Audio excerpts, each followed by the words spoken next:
Things took a darker turn in the last 2 weeks when his stepmother demanded that he break up with his girlfriend, Catherine. Isabella had become obsessed with Ruhan and refused to let him go. This made Ruhan furious. It felt impossible to escape the chains that bound him to this nightmare. He was confused, desperate, and completely out of options. Hello, and welcome to our channel. Today, we're diving into another shocking real-life event that reminds us just how strange and unsettling the world can be. This story takes us to Calbayog City in the Philippines, where a seemingly harmonious family takes a dark turn.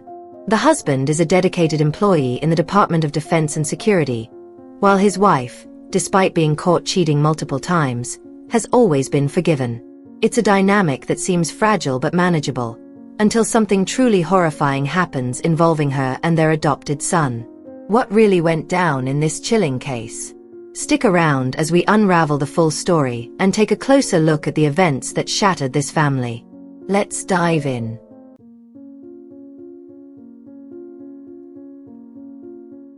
Before we dive into today's story, don't forget to like, comment, and subscribe.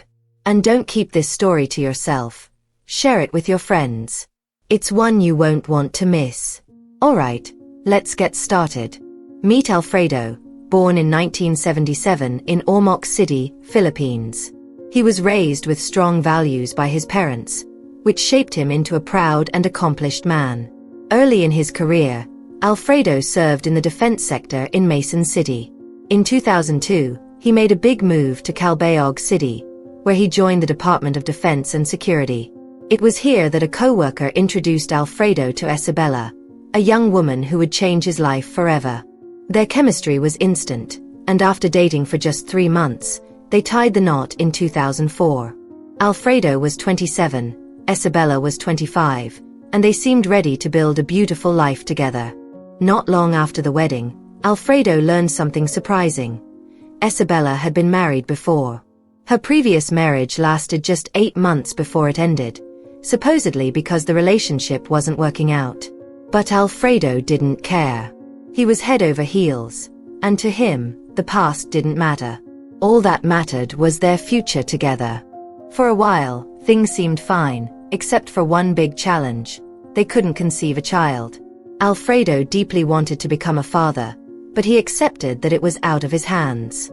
Isabella, meanwhile, was focused on her job as a motorcycle salesperson and was hesitant to leave work, fearing she'd feel unproductive at home. Then came mid-2005, over a year into their marriage. Alfredo began receiving anonymous calls and messages claiming that Isabella was meeting another man at a hotel. He brushed it off at first, trusting his wife completely.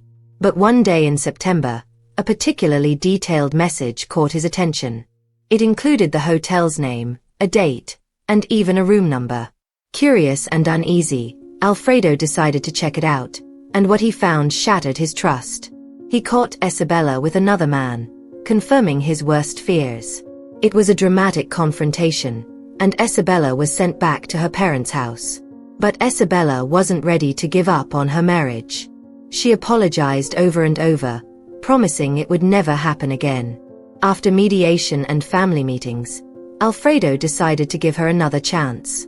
He reasoned that everyone makes mistakes, and with his career on the rise, keeping his family intact seemed like the best choice.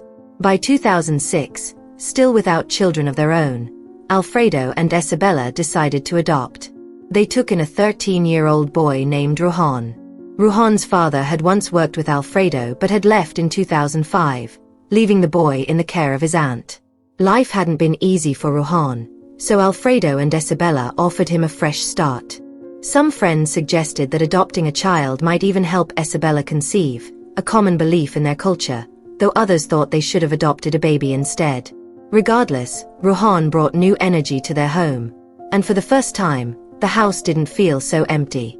Isabella, who had left her job after the hotel incident, found new purpose in caring for him. As it turns out, the myth might have had some truth to it. In 2008, Isabella became pregnant, and the couple welcomed their first biological child. 3 years later, in 2011, their second child was born. But even with 2 biological children, Alfredo and Isabella's love for Ruhan never wavered. The bond between Ruhan and his younger siblings grew strong despite their age differences. By 2012, Ruhan had graduated high school, and Alfredo enrolled him in a police academy in Mason City. After graduating in 2015, Ruhan began his career as a police officer in Calbayog City in 2016. Even with his busy job, he made it a point to visit his family every month or two, spending quality time with his younger siblings and taking them out for fun activities. Life seemed to have come full circle for Alfredo and his family. But as with any story, there's always more beneath the surface. Meanwhile, Alfredo was a proud father. He was thrilled that Ruhan, his adopted son, frequently came home to visit.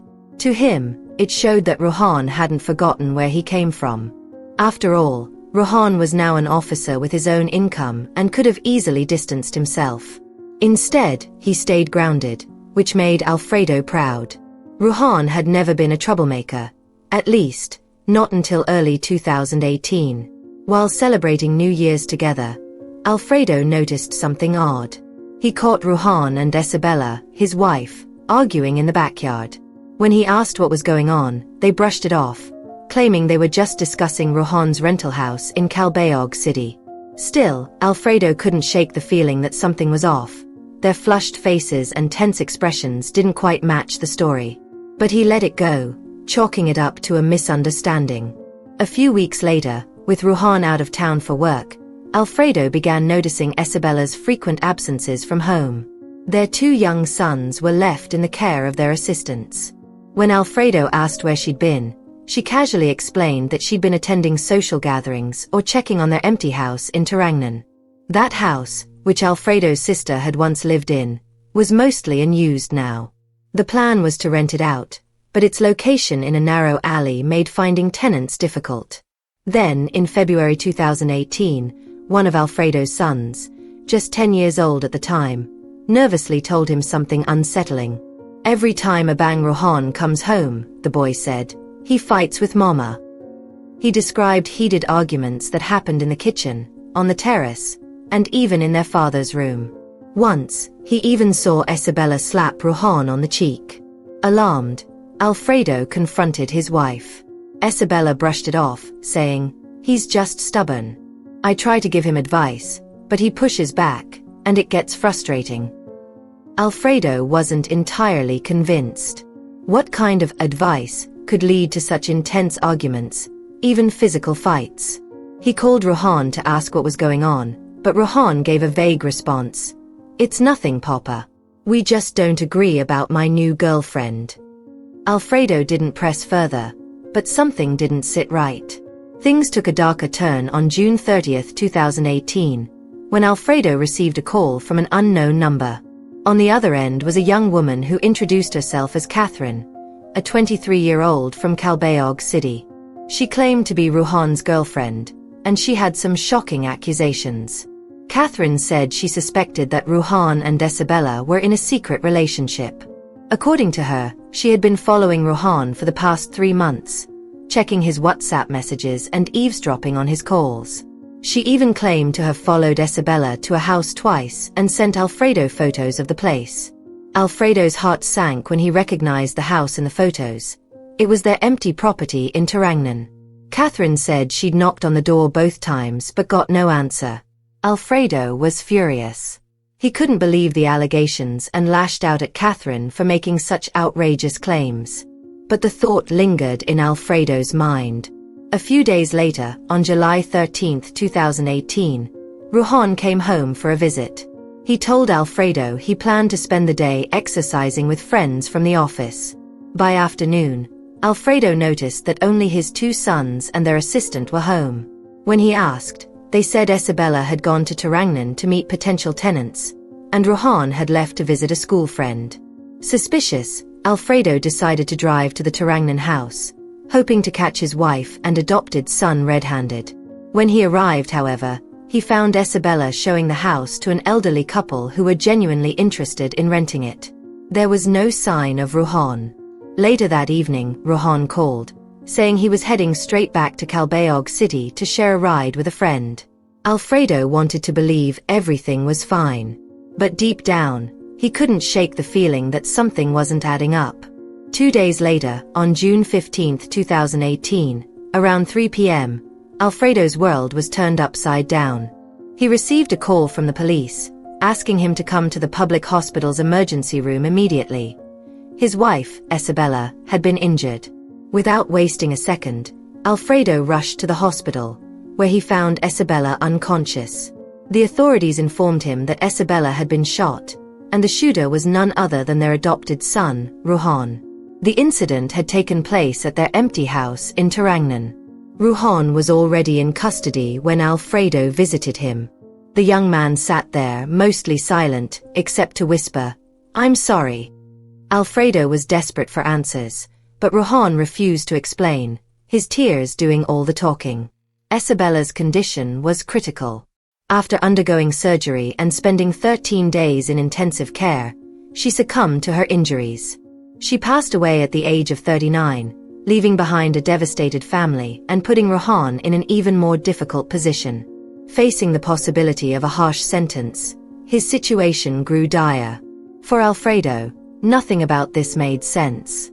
He knew this wasn't just about the petty arguments Isabella and Ruhan seemed to have. Whatever had happened between them must have been far more serious to escalate to such a tragic conclusion. Ruhan initially remained silent with investigators and his adoptive father, but through his lawyer, he finally opened up. What he revealed was a shocking story that stretched back years, beginning in late 2011, just a few months after Alfredo's youngest son was born. According to Ruhan, one day he walked into their house in Tarangnan and found Isabella in bed with another man. Shocked and furious, Ruhan felt an overwhelming sense of betrayal, not just toward his adoptive mother, but on behalf of his father, whom he deeply respected. Confronted with the truth, Isabella apologized profusely and begged Ruhan to keep quiet to protect their family's reputation. Reluctantly, he agreed. But things took an even darker turn. Isabella began manipulating Ruhan, telling him her husband wasn't romantic and couldn't satisfy her. She convinced him that keeping the affair within the family was better than involving outsiders. Overwhelmed and unsure how to respond, Ruhan gave in. What started as a twisted arrangement spiraled into 6 years of manipulation and abuse. In recent months, however, things began to unravel. Ruhan's girlfriend, Catherine, grew suspicious. Her questions and concerns made him want to break free from the situation. He tried distancing himself from Isabella, but she wouldn't let him go. She threatened to find another man or worse, hinted at taking her own life. Feeling trapped and responsible for his family's unity, Ruhan reluctantly continued to comply. But things reached a boiling point 2 weeks before the shooting. Isabella demanded that Ruhan break up with Catherine, insisting that she was in love with him and wouldn't let him go. For Ruhan, this was the final straw. The pressure, guilt, and years of manipulation left him feeling hopeless, and he saw no way out. On that fateful day in June 2018, at their house in Tarangnan, Isabella pushed him too far, demanding that he continue their toxic relationship. In a moment of anger and desperation, Ruhan grabbed a gun and shot her. Afterward, he turned himself in to the authorities, ready to face the consequences. The revelations completely shattered Alfredo.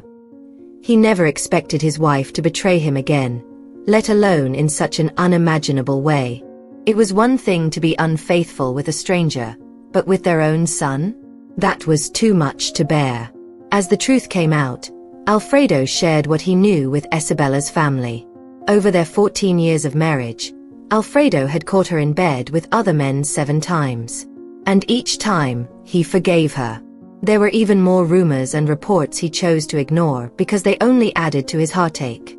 Alfredo admitted that he had been exhausted in recent years, both physically and emotionally. His health was failing, he had diabetes and gout, and most nights, he came home from work too tired to do much of anything. Requests from Isabella for intimacy were often brushed off because of his fatigue. "This is normal for men over 40, Alfredo said. Other couples managed to stay happy even without all that. Why couldn't we? He couldn't understand why Isabella couldn't just enjoy their family life. Why couldn't she settle into a quiet, harmonious home like other wives? Why did she need to seek fulfillment elsewhere? These were questions Alfredo could never answer. During Ruhan's trial at the Calbayog City Regional Trial Court, the 25-year-old didn't hold back. He made it clear that his relationship with Isabella began shortly after Alfredo's youngest child was born. To address any lingering suspicions, he emphasized that Alfredo was indeed the biological father of both children. This was confirmed through DNA tests conducted during the investigation. Alfredo, heartbroken, admitted that he had genuinely loved Ruhan as a dutiful and honest adopted son. This incident, however, was a devastating blow. While he couldn't defend Isabella's actions, he also couldn't condone Ruhan's decision to take her life. On December 16, 2018, the judge and jury delivered their verdict. Ruhan was found guilty of first-degree murder, having intentionally and premeditatedly taken the life of his adoptive mother. He was sentenced to 25 years in prison, with the possibility of parole after serving 15 years. Isabella's parents were furious with the verdict, arguing that the sentence was too lenient. They urged Alfredo to appeal for a harsher punishment, a life for a life, they said. But Alfredo refused. Isabella was the one most at fault, he replied. In the days following the trial, Alfredo received several anonymous videos showing Isabella with various men. The explicit footage was undeniable proof of her infidelity, leaving even her parents speechless. Shocked and humiliated by the extent of their daughter's actions, they had no choice but to remain silent. For Alfredo, it was a bittersweet resolution to an unimaginable nightmare. While justice had been served, the pain and scars left behind would take much longer to heal. What lessons can we learn from this story?